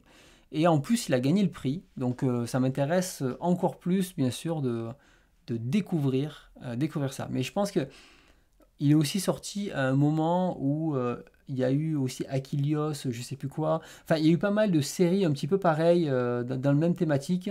Et c'est un peu concours de circonstances. Et ça n'a pas joué en sa faveur, je pense. Je sais pas s'il y en a qui l'ont lu dedans, enfin qui l'ont lu déjà, s'ils ont un avis sur Plin, n'hésitez pas à le partager. Et après, ici, voilà, il y a les autres gagnants. Donc le prix du nouveau créateur, et je trouve que cette jaquette, elle est magnifique. Et en fait, c'est un manga qui va suivre la vie d'artisan, et ça, j'aimerais beaucoup que ça arrive en France. Ça a l'air très très intéressant. Ils le disent, voilà, fabricant de fûts, un forgeron, un teinturier, un fabricant de tatami, un plâtrier, donc des métiers un peu traditionnels. Ça semble très intéressant avec en tout cas la couverture, elle a déjà un graphisme très particulier. Enfin, un graphisme qui se fait remarquer. Donc voilà, et après, prix de l'histoire courte, je ne connais pas du tout. Donc une jeune femme de 32 ans qui rêve de devenir mangaka, qui passe son deuxième printemps caché derrière un masque. Alors pourquoi pas, à voir, ça peut-être ça arrivera un jour en France, et je crois que c'est tout. Voilà, voilà pour le prix Tezuka. Donc 3 titres à surveiller. Je pense que ça vaut ça vaut le coup. Donc je le rajoute à ma liste de lecture. Et puis on verra le jour J, quoi. Je sais plus qui le traduit en France. Est-ce que c'est... est-ce qu'on le voit là-dessus? Il n'y a pas France là. Italien, Chinese, italien. C'est Saka. Ok, ouais, Saka, ils font pas de numérique en plus, je crois. Alors, autre news. L'ère des cristaux se termine. L'ère des cristaux, c'est une série qui a été mise en pause 800 fois. J'avais quasiment, je crois que j'avais lu jusqu'au volume 11, un truc comme ça. Et donc, du coup, ben là, ça y est, c'est officiellement terminé. Je crois que ça fait, je sais plus, enfin, les 108 chapitres, enfin, en tout cas, il y avait des nombres qui étaient en rapport avec le bouddhisme, etc. Enfin, on voyait que c'était un petit peu calculé là-dessus. Et ça y est, c'est terminé. Je trouve que cette image est superbe, des super couleurs dessus. Moi, je vous conseille vraiment je vous conseille vraiment de lire L'ère des cristaux, c'est vraiment excellent. C'est normal au début de ne rien comprendre, il ne faut pas vous inquiéter pour ça, ça fait partie de ces séries qui, mettent du temps à développer son univers ou parce que vous ne pouvez pas tout comprendre, et plus ça va et plus ça devient fou, et quand vous revenez après au début, vous faites « Oh putain, mais c'est ça qui va se passer, c'est comme ça », vous comprenez mieux les implications, l'évolution, etc. Donc je vous conseille vraiment cette série. La version animée est pas mal, même s'il y a beaucoup de CGI, elle est pas mal, notamment au niveau des musiques et tout. Donc si vous hésitez, vous pouvez peut-être commencer par la version animée. Ça ne reprend, je crois, que la moitié du manga ou un truc comme ça. Donc voilà. Et Hunter x Hunter, aujourd'hui, il a posté un tweet, hein. Donc moi je m'inquiète pas, ça arrivera en temps et en heure. Alors, tout à l'heure je parlais de Cyborg 009. Et du prix Tezuka, mais il y a encore une nouvelle série, Blackjack, qui est annoncée. Mais cette fois une série live. Et je trouvais intéressant parce qu'aujourd'hui, les séries live sont quand même très qualitatives en termes de budget, enfin le rendu, etc. Et là, ben, je trouve que ça peut être intéressant justement à regarder cette série-là parce que j'avais beaucoup aimé par exemple l'adaptation de Yu Hakusho. Je trouvais qu'elle était hyper dynamique, il y avait du budget, elle était très plaisante et puis ils ont un peu synthétisé la première partie de Yu Yu sans essayer de copier-coller exactement comme dans le manga. C'était plutôt cool. Et là, bon, ben, il y a une série qui arrive. Je ne sais pas si ça arrivera chez nous en France ou au moins sous-titré anglais, mais c'est pas mal. Sachant que il y avait eu, voilà, ça fait longtemps, il y avait un film live en 77, comme ils disent, une série en 81, et après c'était plutôt des épisodes spéciaux, et le dernier c'était en 2011. Donc ça fait longtemps. Donc là, j'espère qu'il y aura un budget qui est quand même plutôt pas mal. Donc 30 juin, en espérant que ça arrive chez nous. Et la news incroyable que j'ai vue le mois dernier, c'est que ça y est, eh bien écoutez, les hauts couteaux de cuisine sont là, comme me dit son titre, et on a une super vidéo qui explique comment sont fabriqués les couteaux, les machins et tout. Enfin, je vais vous passer peut-être dans la fabrication, voilà. Où il montre et tout ça. Et en fait, c'est un Kickstarter, hein, donc là-dessus, vous ne pourrez pas le commander dès maintenant. Mais voilà, il montre comment c'est fait et comment ils ont gravé tout ça dessus. Alors c'est des beaux couteaux, hein, on va pas cracher dessus, hein. Voilà, on voit là la gravure au laser dessus, avec un super dessin. Je sais pas si on voit bien le rendu, voilà, on le voit ici. Il est quand même très cool le couteau, avec un ray là comme ça et c'est Kenji. Et donc si vous voulez y aller, il y a un magnifique Kickstarter puisque aujourd'hui, hop, alors ça on va y revenir après.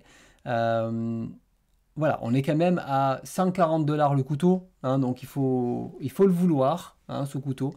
Je ne suis pas sûr de vouloir mettre 140 $ dans un couteau.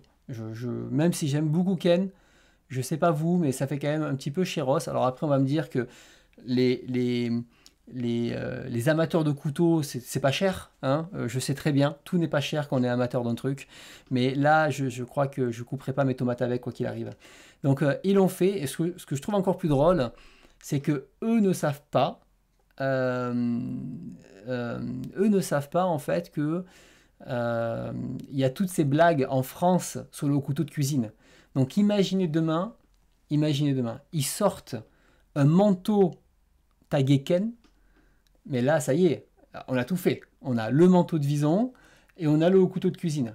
Donc là, il faut pousser les idées maintenant à faire un petit manteau derrière, et ça serait parfait. Donc voilà, je pense qu'eux, ils ne savent pas la blague française, mais ils ont fait un au couteau de cuisine.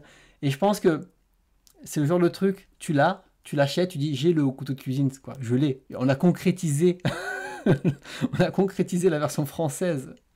Donc voilà, c'est très très drôle.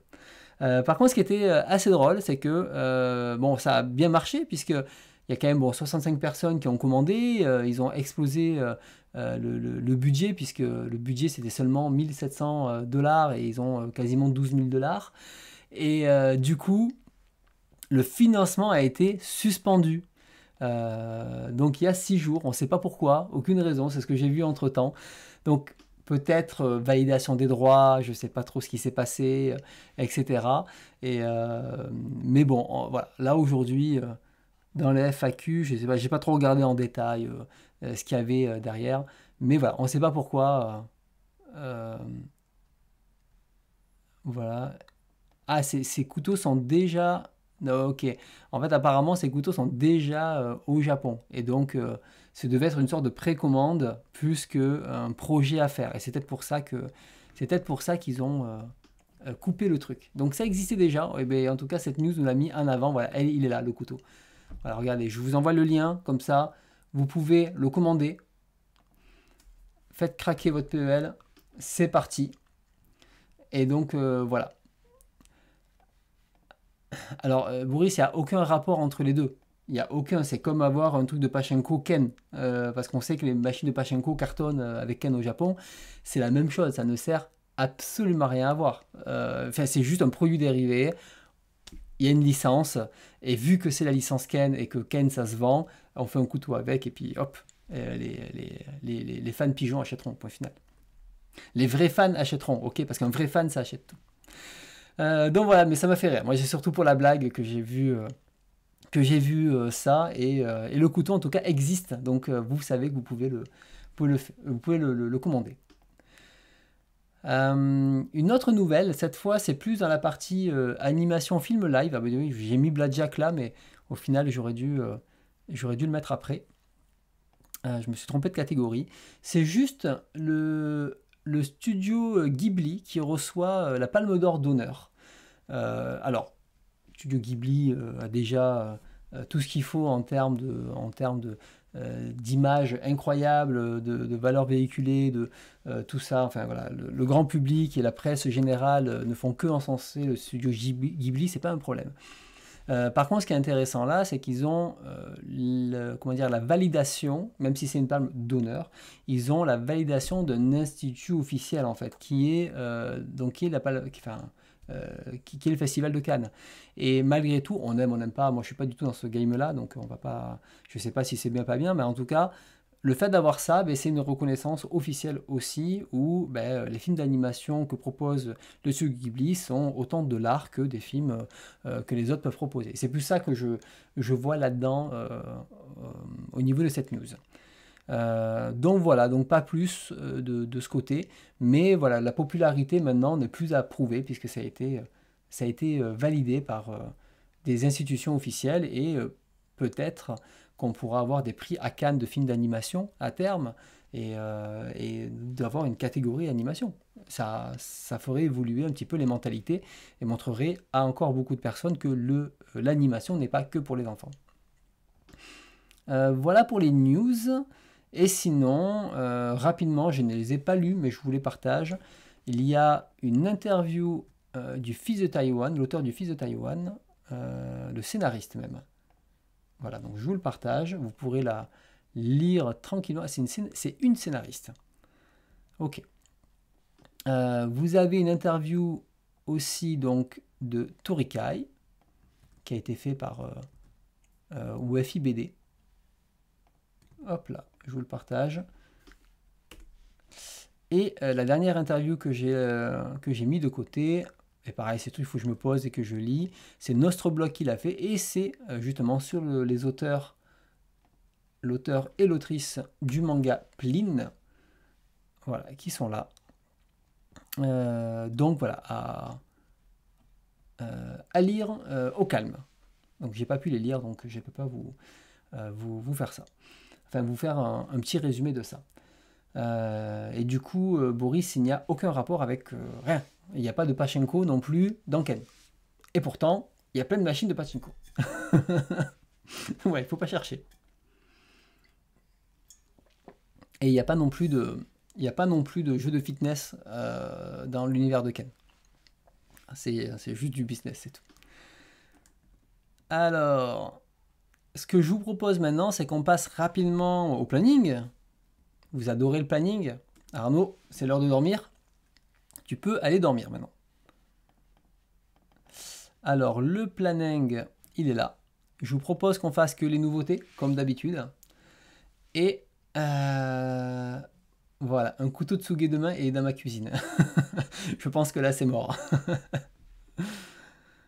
Donc voilà, en tout cas pour ces news, j'espère que ça vous a plu. Il y avait des petites choses intéressantes, pas 1 milliard de news, mais il y avait quand même des petits trucs intéressants à dire. Et c'était plutôt cool. Donc on continue avec le planning. Je dois avouer qu'en ce moment, mes achats manga sont quand même assez limités. J'ai pas mal de choses à lire et finalement je ne me jette pas sur toutes les sorties. Alors pour ce mois de mai, qu'avons-nous de beau? Alors, est-ce qu'il y a des licences, vous, qui vous donnent envie? Donc là, on n'est que sur le numéro 1. Non, là, il n'y a rien spécialement. Agir et penser comme Naruto, ok. Toc. Alors, je me prendrai l'enfant Frankenstein. Je sais pas ceux qui ont fait la précommande si l'ont reçu ou pas. Parce qu'il est censé arriver le 3 mai, mais je l'ai vu tourner nulle part. Donc 3 mai, c'est dans 2 jours là. Par rapport à là où on fait le live. Je sais pas s'il y en a qui l'ont. Alors Doga, vous me dites. Il est où Doga? Alors Doga, la couverture est jolie, mais qu'est-ce que ça raconte? Oula. Doga the Great Arch, fais voir. Est-ce qu'on a des images? Parce que c'est toujours génial avec l'éditeur, c'est qu'il n'y a jamais d'image. Ok, Doga, mais je regarderai ça de plus près. Très bien, je connaissais pas du tout. Je laisse ouvert, on verra ça. Donc pas encore reçu. Il est vite ce mois de mai et pourtant je saute sur tous les comiqueries like. Ok, oui, mais toi t'aimes bien justement les trucs les comic-cou, les mangas. On sait que niveau goût, on est moins compatibles. Il l'or. Il y a des personnes qui l'ont reçu. Ok. Alors je continue. Donc en tout cas ça je vais le découvrir. J'ai envie de découvrir cet auteur. Et tout ça c'est quoi l'assaisonnement? Kotoji. Non, ça je connais pas. Et en plus il n'y a pas de couverture. Bah tant pis. Alors qu'est-ce qu'on a? Ah ben du coup il y a Ansel Sakamichi. Hein. Donc c'est parti pour 14 ans de publication. Faites-vous plaisir. Exactement, Elidor. Le yin et le yang, on se rejoint sur le vide des parutions. C'est exactement ça. Alors, qu'est-ce qu'on a? Des offres découvertes. Bon, il y a le Dragon Ball couleur. Je dois avouer que là, je passe mon tour. C'est bon, Dragon Ball, ça ne sera pas ma 4e édition. Et puis, je pense que le trait de Toriyama est quand même tellement clair que finalement, oui, la couleur, c'est cool. Quand je relis Dragon Ball avec le challenge, le marathon de Monsieur Mangas, j'apprécie les pages couleurs, mais j'apprécie tout autant les pages noir et blanc qui sont vraiment hyper claires. On a bien sûr le Humez, hein, je rappelle pour ceux qui découvrent que l'émission ou qui n'ont pas eu le temps de le voir, je chronique ce manga dans les séries de Humez, donc tous les mangas de Humez je les chronique, donc n'hésitez pas à aller voir dans mes vidéos. Et là, le premier volume il est ardos, il est cool. Alors, qu'est-ce qu'on a après? Non, non, non, là, il n'y a rien qui m'intéresse spécialement. Des coffrets pour Happy. Ok. Ah oui, Crimson Hero, c'est une série qui revient, ça. Apparemment, ça faisait longtemps que ça avait été mis en pause. Ah, ben il y a le A-Girl que je vais acheter, puisque j'ai envie de continuer à, pardon, à découvrir justement toute la collection Héritage. C'est les titres, je sais, qui peuvent être un peu plus difficiles d'accès aujourd'hui, mais qui ont des choses à dire. Et ça, typiquement, je l'achèterai pour soutenir la collection. Alors, ouais, en espérant ouais, qu'ils sortent aussi, comme tous les bouquins, hein. Rappelez-vous que les dates, alors quand on est comme des dates si proches que ça, normalement les dates, c'est OK. C'est OK, à moins qu'on soit un tout petit éditeur, mais en théorie, on est censé les avoir. C'est plutôt des trucs quand ils sont dans 3 à 4 mois. Alors, il y a Petite Forêt. Petite Forêt, on en a parlé déjà. Je vous en avais parlé dans des news quand c'était annoncé. Et comme je vous dis, c'est un mix entre nature, bouffe, d'accord, et contemplation. Enfin, c'est un peu tout ça. Sorte de l'homme qui marche versus les enfants de la mer. Voilà, versus je sais pas quoi. Et c'est ça en fait, Petite Forêt. Donc si vous aimez la bouffe et vous aimez la nature, ça va vous plaire. Voilà, vous allez cueillir des champignons, vous allez cueillir des plantes et vous allez faire une petite salade avec, quoi. C'est ça, hein. Donc, moi je sais que tout ce qui est manga de bouffe, je prends pas beaucoup de plaisir à lire ça, mais il faut que je le relise, ça fait longtemps. J'ai la vieille édition. Quand je l'avais lu, j'ai fait bon, sympa, mais ça m'avait pas marqué. Parce que c'est pas exactement ça que je recherche dans mes lectures. Alors, qu'est-ce qu'on a après? Ah, c'est un petit mois, effectivement, hein. On a Nudist Beach, donc Nudist Beach, donc qui a l'air incroyable en couverture, mais je ne peux pas cliquer dessus malheureusement. Qu'est-ce qu'on a? Le manuel du Yakuza au foyer. Ils ont sorti un manuel, quoi. Donc, non mais après c'est très bien, hein, l'île Lorrain, Petite Forêt. Je ne dis pas le contraire, hein. Mais je pense que c'est juste que c'est pas ce que je recherche en lecture. C'est pour ça que je l'ai gardé parce que je le relirai avec plaisir, mais c'est pas un truc que je vais me dire, ah, je vais me relire ça, je vais me relire la nana qui va cuire des champignons et faire sa salade, quoi. C'est pas trop, c'est pas ce que je cherche en lecture en ce moment. Voilà. L'homme invisible et sa future épouse. Qu'est-ce que c'est? Bon, en tout cas, la couverture est très jolie. Qu'est-ce qu'on a? C'est quand même fou qu'il n'y ait pas de couverture alors qu'on arrive au mois, quoi. Donc Baki, on en a parlé tout à l'heure, hein, ceux qui ont kiffé Baki, vous allez kiffer la suite, hein, clairement. On arrive au 30 mai déjà. 31 mai. Ah, la fillette de l'enfer. La fillette de l'enfer, 31 mai. Il est là. Il est là. J'ai reçu ma précommande. C'est ça avec Imo, c'est qu'on les reçoit vachement en avance. Et je vais en parler tout à l'heure. Donc je ne peux pas vous dire que je l'achèterai Day One, puisque je l'ai acheté Day moins 30. Hein, ok. Donc ça, c'est bon. Et il y a aussi Présence de corps étrangers de Kago. Il est là aussi. On pourra en parler. Et après, on passe en juin, donc on va attendre un petit peu. Oui, alors les suites de séries, ça par contre, voilà, je ne l'ai pas fait parce que sinon on y passe 200 ans. Mais oui, ça peut vite faire mal. Dès qu'on commence des séries, ça peut vite se cumuler. Voilà pour le planning, c'est vrai que c'est un petit mois. En même temps, il y a beaucoup de jours fériés. Beaucoup de gens qui vont glandouiller, donc on ne peut pas leur reprocher. Ils ont le droit aussi. Voilà pour le planning et tout. Donc ça y est, on va pouvoir passer à la deuxième partie de soirée.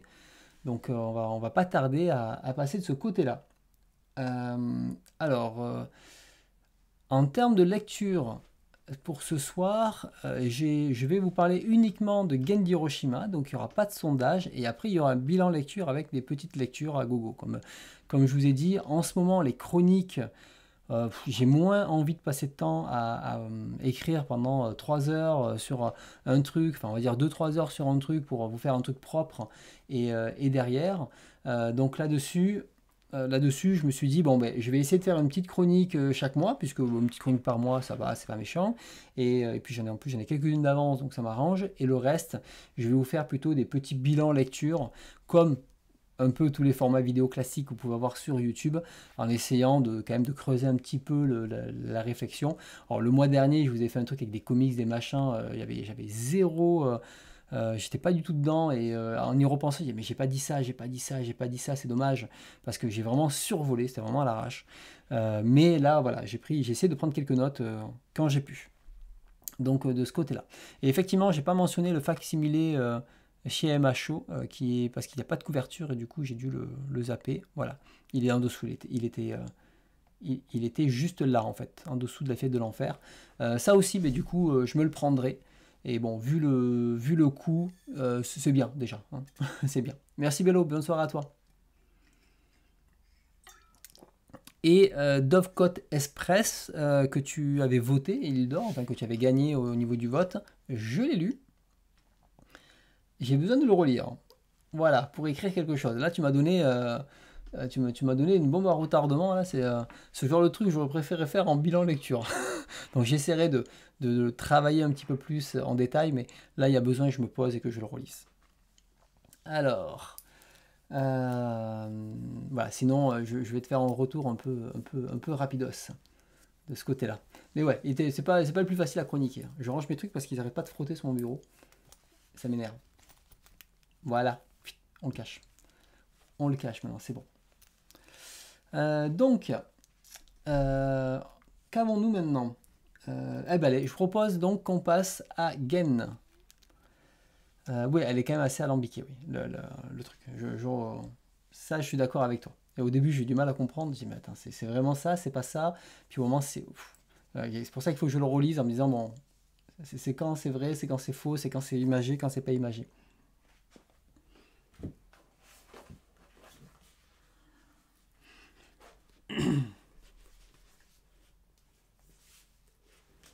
Alors, numéro 1, numéro 2.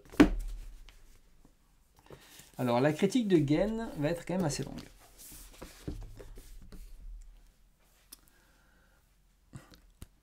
Allez, c'est parti pour Gen. Et avant de se quitter, je voulais donc changer un petit peu des trucs dans le format. C'est-à-dire que on va garder les news, on va garder le planning. En termes de chronique, maintenant, je pense qu'on va faire une chronique, voire des fois peut-être pas de chronique, faire quelques bilans de lecture, comme on a fait. C'est-à-dire que c'est vrai que le bilan de lecture, ça demande quand même beaucoup moins de préparation, ça on va pas se le cacher. Mais ce que je voulais proposer, c'est reprendre le concept de Monsieur Mangas avec Dragon Ball. Alors, je ne vous ai pas parlé de mes lectures Dragon Ball, ça, c'est pas utile. Mais je voulais reprendre ce concept-là où Monsieur Mangas, il lit un bouquin par semaine. Et ce bouquin, il... comment dire pardon. Ce bouquin, il en parle toutes les semaines en live. Alors, moi, on se voit 2 fois par mois et je vais plutôt le réserver en début de mois pour la capsule Manga Show. Et en fait, pour ça, je peux vous proposer justement de faire une lecture commune comme lui. Et donc, du coup, je prends beaucoup de plaisir à lire Dragon Ball et après à voir comment ça s'appelle le bouquin ensemble, d'accord, et d'en parler. Et comme ça, on a une lecture qui se suit. Et surtout, ce que j'apprécie avec ça, c'est que on a le temps de lire, d'apprécier l'œuvre, de pas la binger et de passer à autre chose à la suite et se dire, en fait, c'est un volume par semaine. Et nous, on se verrait une fois par mois, on parlerait des 4 volumes, ça durerait peut-être 20 minutes dessus, selon ce qu'il y a à dire, hein. Peut-être des fois il n'y aura pas de choses à dire. En tout cas, dans les premiers volumes, il y aura plus de choses à dire que dans les derniers, c'est ça. Et dans la première série, je me suis dit, je vais prendre une série qui était culte, nostalgique, qui aujourd'hui a une aura qui est moins forte qu'avant. Et je me suis dit que ça serait intéressant de prendre Senseiya et de relire Senseiya ensemble. Et notamment, ou de le lire, pour ceux qui veulent, ensemble. Et l'avantage, c'est que ceux qui ne sont pas convaincus peuvent attendre la première soirée, et ceux qui sont... et se dire, je peux rattraper le train, parce que c'est vite rattrapé un mois. Et donc ceux qui ont envie de relire maintenant, ils peuvent lire. Et vous le lisez au rythme que vous voulez. C'est-à-dire que Vous pouvez lire les 4 d'un coup et attendre un mois, ou vous lisez un par semaine, ou vous lisez un chapitre par jour. Hein. Moi, Dragon Ball, c'est ce que je fais. Monsieur Mangas, lui, il lit genre le samedi, il lit Dragon Ball, il écrit ses notes, et après, il en parle plus d'une semaine. Moi, Dragon Ball, tous les soirs, je lis 2 à 3 chapitres. Si je saute un soir, bon, ben c'est pas grave, je sais que là, et je termine à chaque fois le jeudi soir ou le vendredi, juste avant qu'il fasse son live. Si je peux aller à son live, j'y vais. Si je ne peux pas, bon, ben du coup, j'aurai le replay le lendemain matin. Et ça fait un rendez-vous, ça fait plaisir de discuter, et on peut s'échanger comme ça, comme tu disais, comme un club lecture, et je pense que ça peut être pas mal. Et donc je pensais prendre donc les Chevaliers du Zodiaque, parce que les Chevaliers du Zodiaque, c'est vrai que le manga est un peu mal aimé par rapport à la version animée et compagnie. Pourtant il a des qualités. Il y a des Kurumada, donc l'auteur, a clairement une façon d'écrire qui est aujourd'hui un peu vieillotte, hein, on va pas le cacher, mais malgré tout ça reste un manga qui est toujours cool à lire et prenant, et qui est un petit peu plus complexe que sa première, comment dire, la première sensation qu'on pourrait avoir en lisant un manga de Kurumada aujourd'hui, où on a des facilités scénaristiques qu'on trouve moins aujourd'hui, quoi, tout simplement. Et bien c'est parfait. Donc du coup, on va se baser sur la nouvelle édition, parce que si vous la lisez, ça sera quand même beaucoup mieux de la nouvelle édition, pas sur l'ancienne. Moi j'ai l'ancienne, mais pour ceux qui ont l'ancienne, on va quand même pouvoir faire un petit tableau de correspondance. Alors je n'ai pas encore fait le tableau en soi, mais on va pouvoir le regarder ensemble. Alors, si on se base sur l'édition Deluxe, d'accord, si on se base sur l'édition Deluxe, on a 22 volumes. Alors, ce que je peux vous proposer, à la limite, on va faire un vote. Vous allez me dire, mais si ça avait, c'est pas grave, je vais te dire l'équivalent là où il faudra s'arrêter. Vu qu'il y a 22 tomes en lisant 4 par mois, d'accord? Parce qu'on va pas faire les semaines, il y en a 5, etc. Ça sera 4 par mois. Comme ça, c'est très simple de ce côté-là. Donc on s'ajustera à ce moment-là. Ça fait 5 mois et demi, donc 6 mois. Sauf que 5 mois et demi, ça veut dire qu'il y a un mois, on parlera que de 2 volumes. Et donc la question, c'est plutôt, est-ce que vous voulez qu'on commence par 2 volumes? Et je pense qu'il vaut mieux faire ça, parce que il y a déjà toute l'intro à mettre en place, il y a plein de choses et compagnie avant d'attaquer la suite. Et comme ça, on terminera sur les 4 volumes. Ou faire les 2 volumes à la fin, qui ferait peut-être une fin un petit peu plus rapide. Et moi, même à la limite, je vais décider en fait. On va commencer par 2 volumes, et après on fera 4. Comme ça laissera le temps aux gens qui veulent l'acheter de l'acheter. Et voilà, ça sera plus simple, parce que comme les premiers volumes, il y a beaucoup de choses à dire.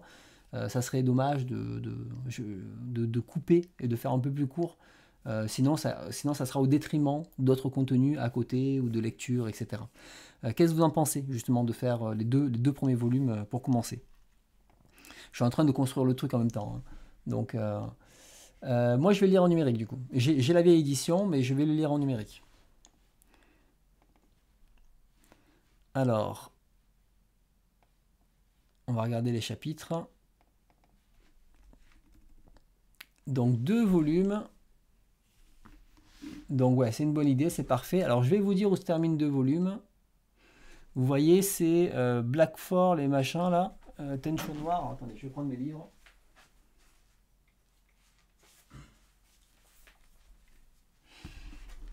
Alors, qu'est-ce qu'on a en chapitre 3?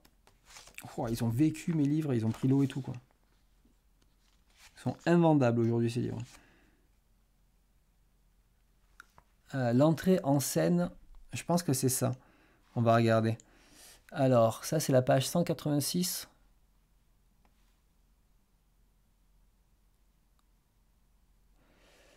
Alors, 186. Attends, je vais couper l'écran, comme ça, on verra pas. Je vais vous dire une fois qu'on aura le... Exactement. J'ai oublié de le préparer, donc c'est pas grave, on a le temps de toute façon. Alors, où est-ce que... Ah, 186, c'est avant. Voilà. Et donc là, du coup, si je prends ça, c'est le page 80. Ah, voilà, page 80. Et normalement, la fin du livre va s'arrêter sur ça. Et je pense que c'est pas mal comme fin. Voilà. Donc en fait, si vous lisez, on va lire les 2 premiers volumes, ok? On va lire les 2 premiers donc, de la nouvelle édition. Si vous avez l'ancienne édition, vous vous arrêtez ici, c'est-à-dire que vous arrêtez à la page 118 du volume 3.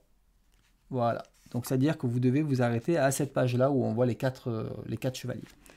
Donc c'est-à-dire le chapitre, vous lisez le chapitre l'entrée en scène des 4 chevaliers noirs et vous vous arrêtez au palais de Mu. Ok? Donc c'est pas mal. Comme ça, on va découvrir ensemble Senseiya. Moi, j'ai lu plein de fois. Le but de Mu, le but, c'est pas de faire une analyse de Senseiya, une critique complète et machin. C'est le plaisir de la lecture. Le plaisir de la lecture, parler de l'histoire, parler de certaines références. Je vais pas faire des lectures, des analyses poussées. Le but, c'est pas que ça me prenne un temps fou à préparer et à lire. Mais c'est plutôt que je me dis, ah ben il y a ça, et si vous pensez à des choses, et là c'est vraiment favoriser l'échange à des moments en disant, attends, il y a ça, et si vous avez de votre côté, je sais pas moi, des références que vous avez vues, des articles, des choses comme ça à partager, ça sera le moment en fait, ça sera le moment de dire, bah, attends, là ça fait référence à ça, parce que comme il y a beaucoup de références à la mythologie, etc., ah ben attends, voilà, ce truc-là, en fait ça parle de ça, et ça devrait être très cool. Donc voilà, donc 2 volumes, ça va durer 6 mois, jusqu'à la fin de l'année. Donc ça sera ça. Et après, on verra et on continuera. Si le principe marche, eh ben, on pourra continuer comme ça et de lire peut-être des longues séries. Et c'est plutôt cool, je trouve, là. Et moi, j'apprécie beaucoup cette lecture marathon Dragon Ball. Je pense que je vais plutôt l'appeler exploration de manga. Un truc comme ça pour garder un peu cette idée d'exploration comme les mangatech, comme j'avais fait avec Humez et Shingo. Le nom va être à travailler parce que là l'équipe marketing elle dort là pour l'instant, donc on verra ça plus tard, mais du coup voilà, ça sera cool et ça va me faire plaisir de relire Senseiya de ce côté, et surtout que je commence à mieux voir où Senseiya se place dans l'univers de Kurumada, et c'est très intéressant parce que je vais pouvoir le lire aussi avec ce regard-là. Et je vous montre quand même mon édition. Donc ça, c'est l'édition de l'époque hein, que j'ai acheté, qui est défoncée, avec étiquette et tout. Et dedans, regardez, les pages sont cognées ici. Donc ça, je prends mon volume, c'est le volume 3 que j'avais. Voilà, le volume 3, il a pris l'eau. Je me rappelais pas, regardez. Pas droit. C'est vraiment là. J'ai les livres pour avoir les livres, hein. C'est vraiment juste passer mes livres d'enfance, quoi. C'est juste ça, hein. Donc voilà, donc 1 et 2 et jusqu'au chapitre Le Palais de Mu du volume 3. Ne lisez plus après et vous attendez et vous vous organisez comme vous voulez pour lire ça. Chacun le lit à son rythme. Là, la seule chose, c'est qu'on en parlera au début juin. Donc c'est-à-dire, alors on y va, je regarde mon agenda, c'est-à-dire le 5 juin, on en parlera, du coup. Donc ça vous laisse, c'est pour ça que plutôt quand je dis un par semaine, c'est pas exactement ça, c'est 4 par mois. Donc 2 tomes au lieu de 4, comme ça on finira sur 4 tomes et ça permettra déjà de démarrer le concept de mon côté parce que c'est nouveau pour moi, et en même temps de laisser à tout le monde, s'ils veulent acheter le livre avec les replays, etc., d'aller acheter les livres s'ils veulent suivre en même temps. Parce que là, l'avantage, c'est que si vous les achetez au fur et à mesure parce que vous avez envie de découvrir, c'est 4 tomes par mois, ça passe, quoi. Et je rappelle aussi, il y a des versions numériques si vous voulez les lire officielles, hein, donc pour ceux qui ne veulent pas l'acheter en physique. Voilà, je crois que c'est tout. Donc ça sera les petites évolutions, changements de format. Je pense que ça peut être pas mal aussi de sortir un petit peu des formats qu'on a l'habitude. Ça fait 2 ans que là je fais ça. C'est pas mal de faire autre chose, de ralentir les grosses chroniques, continuer à en faire, mais peut-être des fois juste se dire là aujourd'hui c'est un bilan classique, un club lecture, et c'est cool parce que 2 fois par mois c'est cool pour moi. Je me libère ce temps-là. 3 ou 4 fois par mois, c'est plus compliqué. Et puis je pense que ça me saoulerait. Au bout d'un moment, c'est pour ça que je préfère faire des plus longs rendez-vous ensemble. Voilà, donc je pense qu'on arrive à la fin de cette soirée. J'espère que vous avez passé un bon moment avec moi. En tout cas, merci d'être resté si longtemps ou voire jusqu'au bout comme vous. N'hésitez pas aussi à suivre le marathon de Monsieur Manga Dragon Ball, même s'il est déjà des volumes avancés. C'est quand même très cool de lire comme ça. Là, on est au moment combat Vegeta, donc c'est dur de ne pas vouloir lire la suite, quoi. Donc voilà, et Kamuden, je peux pas. En fait, Kamuden, j'y ai pensé, pour de vrai, Boris, j'y ai pensé. Mais le problème, c'est que c'est extrêmement dense à faire en résumé. J'ai essayé de résumer Kamuden, c'est extrêmement dense, ça me prend un temps fou. J'ai déjà passé plusieurs heures et tout, c'est pas possible. Et en fait, le but, c'est aussi de partager un moment ensemble, donc ce qui fait que Kamuden, personne ne peut le lire si aujourd'hui. Ça peut être intéressant de le faire plus tard s'il ressort. Voilà, ça pourrait être pas mal. Donc, ah oui, Kamuden, oui, oui, ok, d'accord. Putain, j'avais oublié. Ah, tu sais que ça y est, moi j'ai perdu l'habitude, hein, ça y est, c'est fini.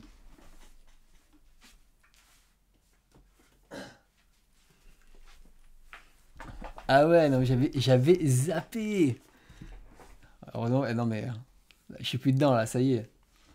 Kamuden. Alors, merci Matojora, à bientôt. Alors ça, on s'est arrêté ici. Donc là, c'est la page suivante. Bonne nuit tout le monde. Oui, oui, il n'y a pas de souci. Je monte Kamuden et puis après, je vais laisser. À moins que je parte sur une soirée complète de discussion, mais je pense pas. Voilà. Allez, j'en montre. Allez, deux de plus parce que je crois que la dernière fois, j'avais pas montré, j'avais oublié. Allez, encore une. J'espère que j'ai pas sauté une page. Je reviens de 2 pages en arrière pour être sûr. Je ne sais plus si je l'avais montré celle-là. Allez, on s'arrête là. Voilà. Donc c'est bon. C'est bon, est-ce qu'il y a une autre obligation que j'ai oublié de faire ou c'est bon, c'est réglé. On peut, je veux dire, je ne faillis pas à mes devoirs. Voilà. En tout cas, voilà, j'ai passé une très bonne soirée. Ça m'a fait plaisir de parler de toutes ces lectures, tous ces trucs et tout. J'espère que ça vous a en tout cas enchanté donc, de ce côté-là. J'essaierai pour la prochaine fois de faire la chronique de Dovecote Express hein, qui est là. Donc c'est lui que je vais prioriser. Et puis après, rappelez-vous, j'ai d'autres chroniques comme des House of Brut et compagnie qui sont prêtes, qui attendent au show. On aura l'occasion d'en reparler dans les prochains mois de ce côté-là. Donc prochain rendez-vous, c'est le... Alors attention, le prochain rendez-vous, j'ai dit en tout début de live, ça sera le 15 ou le 22. Pour l'instant, on reste sur le 15, le truc classique, on ne change pas. Par contre, le 22, ça dépendra, je vous dirai dans la semaine du 15, parce que comme là je suis en vacances pendant 2 semaines et demie, soit on va bouger un petit peu histoire de changer d'air, soit finalement on bouge pas et on fera le 15. Donc ça je vous confirmerai, mais gardons le 15 pour le moment. Mais vous savez, là, parce que ça sera un mois à 5 semaines, c'est pour ça. Merci beaucoup pour vos petits messages, que ce soit par les commentaires, par vos messages sur le chat, vos messages en privé, vos messages dans tous les sens. Ça fait toujours plaisir et de voir que voilà, il y a du monde, de voir que ça vous plaît, que vous êtes là, que vous avez fait des achats, que en tout cas je vous ai conseillé des bonnes choses et qu'on a vraiment partagé un moment de passion ensemble. Donc merci encore pour tout ça. Je vous souhaite à tous une bonne nuit. Je vais vous faire un petit raid classique histoire que vous puissiez avoir quelques points. Et puis écoutez, après, je vous souhaite une bonne reprise ou un bon pont pour ceux qui en prennent. Et puis je vous dis à très vite. Bye bye.